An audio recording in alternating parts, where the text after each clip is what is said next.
XCR 375 H&H Mag here, and I just want to wish everybody a Merry Christmas, and I hope everybody had a good Christmas and was able to enjoy it.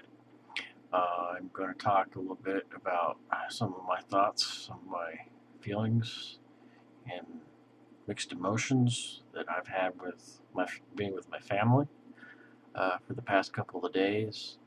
I have family members that are very conservative, and I have family members that are very liberal, and it's an interesting mix.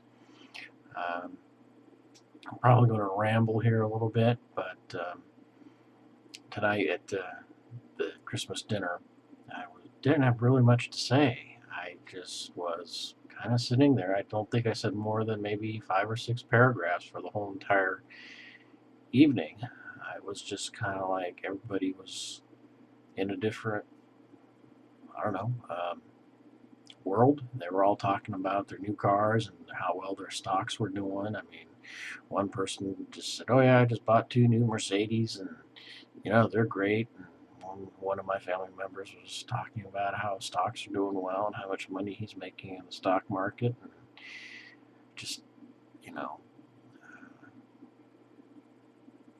their realization is that they really don't realize what's going on out there and how everything is just being manipulated, from the unemployment numbers to the stock market and everything. And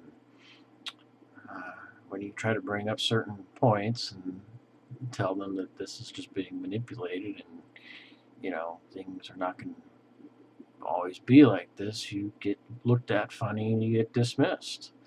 I, you know, that's why I really don't say too much at family gatherings. And I'm kind of already looked at in the family as not being 100% successful compared to them. Well, that doesn't really bother me, considering I've had to overcome quite a bit of stuff in my life to get to be where I'm at. I'm not bragging, I'm not gloating. There's people out there who've overcome a hell of a lot more than I have had to overcome in my life, and I give them applause and gratitude and give them 2 thumbs up on that. Um, as I'm sure some of you have seen in my videos, that I have a lazy eye. I've had to overcome that. One eye wanders while the other one doesn't, so it's kind of trips people out. And at the same time, I was born with a speech impediment, and I've had to practice a lot to overcome that. So some of my videos are very monotone and boring, and it's not because I want them to be, it's just because I have to make sure I pronounce the words properly, and I have to kind of go over them in my mind on how I'm going to pronounce them. Otherwise, things don't come out well. So, but back to what I was originally talking about, is it just kind of seemed very awkward and weird sitting there listening to them talk about just stuff and how they actually believe this, that everything is honky-dory and that the actual unemployment numbers have come down, and there's not going to be any problems coming along in the near future or anything like that. And I guess you could say they're just kind of drinking the Kool-Aid on both sides. Um, and it just kind of boggles my mind. I mean, they're very smart people, and I guess they just don't want to realize this. I mean, uh, these people have got master's degrees and PhDs and stuff. They're very book smart, and they've made quite a bit of money in life. And great to them. More power to them. And, congratulations, good job. But that doesn't necessarily mean you're going to be street smart and you can't read between the lines and see what's happening and see that things are being manipulated. And people that try to bring it up and actually back it up with facts, get looked at weird and just dismissed by it. And say, "Oh, that can't happen." And you say, "Well, what about the Great Depression?" They thought that can't happen, and then, they are so entrenched in their opinions and thoughts that they say stuff like, "Well, we have safeguards in place now, and that can't happen again, and it won't happen again because the Fed can print money to get us out of it. Well, you point out to them that the Federal Reserve is the problem, and that the Federal Reserve is causing the issues and so forth. And you have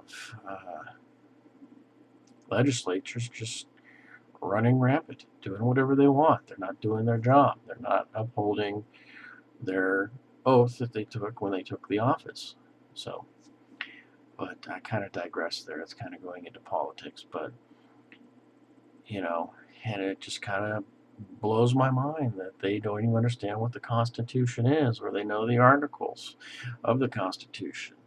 So, I don't know. I mean, I happen to carry one of these little pocket Constitution with me wherever I go, and they don't want to look at it. They don't want to read it. They don't want to understand it. So it's kind of on them. And when you say, well, setting aside an economic disaster, or let's say grid goes down or whatever, let's just talk about a natural disaster. Even when you bring that up to them, I live in earthquake country. They live in earthquake country. And you say, well, don't you think you should prepare for an earthquake by having some extra food and water on hand? You're not going to be able to just run down the market, because you're going to have everybody in the area, in the big metropolitan area, doing the same thing. And they look at you all funny. Then you bring up the point, well, you have medical insurance, you have vision insurance, you have dental insurance, you have property insurance, you have liability insurance, you have renter's insurance, you have car insurance. I mean, you have more insurances than you know what to do with. You have life insurance. But you're not willing to put away some food in a pantry, in your basement, and some water. So, and you bring it up to them and you say, what's going on? You're the man of the house. Don't you owe it to yourself, your wife, and your kids that you're going to have something on hand in case of a earthquake, natural disaster? Because help's not coming for at least a week or two. I mean, perfect example is, Hurricane Katrina and Hurricane Sandy, or even recent earthquakes that have occurred here where I live at in California, like Northridge earthquake. And it took the National Guard almost a week to get down here to restore order and bring in supplies with the freeways collapsed and so forth. But I digress.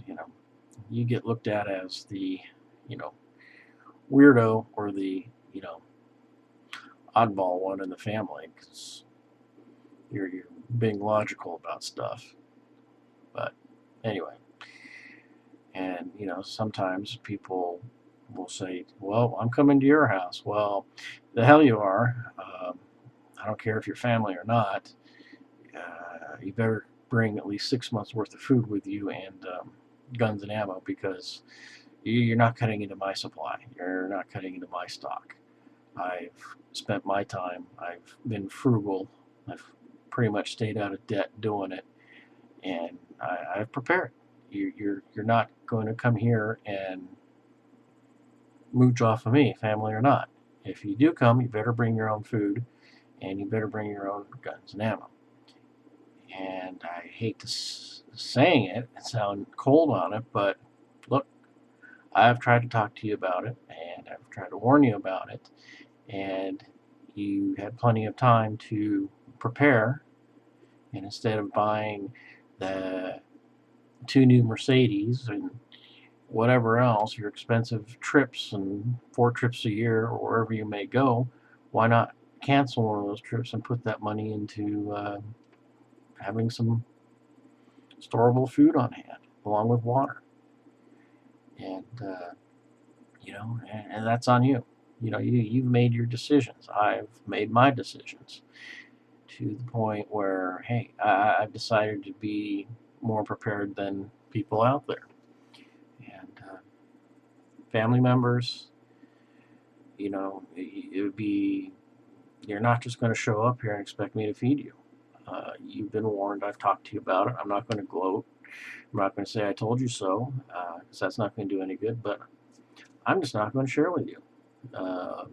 I've been frugal. I've sacrificed stuff that you know, that I wanted to do myself. Go on a trip up to Alaska. But you know what? With the way things are going right now with the economy and with U.S. Geological Survey coming out saying, hey, the area you live in is going to have a big earthquake sometime soon. Be prepared. Well, you know what?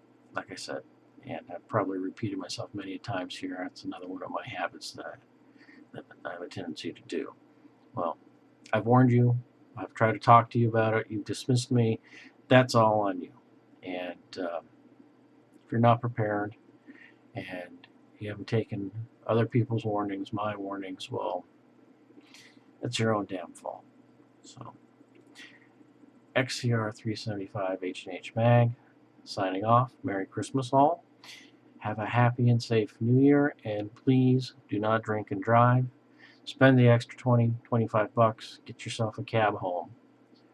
XCR 375 signing off.